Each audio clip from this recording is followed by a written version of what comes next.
pinalitan natin mga bro, dalawang resistor. So ito yung resistor na para nag-change value na siya mga bro, ibang kulay na siya mga bro, nasunog na mga bro.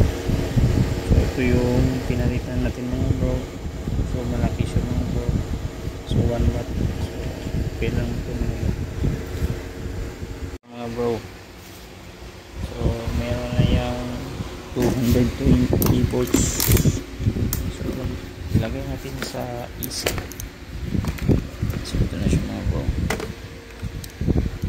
So tester natin yung mga bro. Ito yung input niya galing dito mga bro.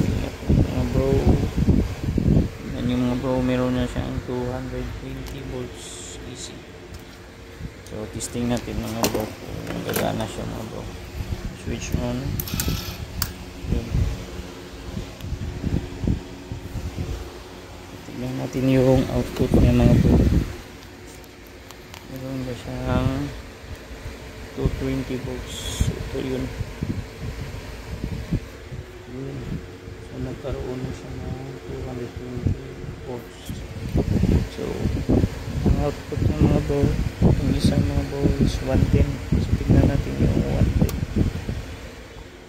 So meron din mga bro. So praise God, okay na siya. So meron na siyang voltahe.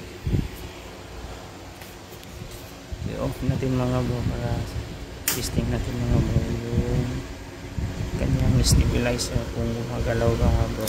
Yun, gumagalaw nga mga bro. So it means nagkaroon na siya ng 220 volts. Okay na siya mga bro.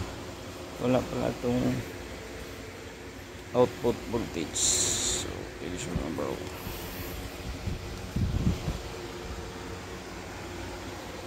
So board yung kanyang problema.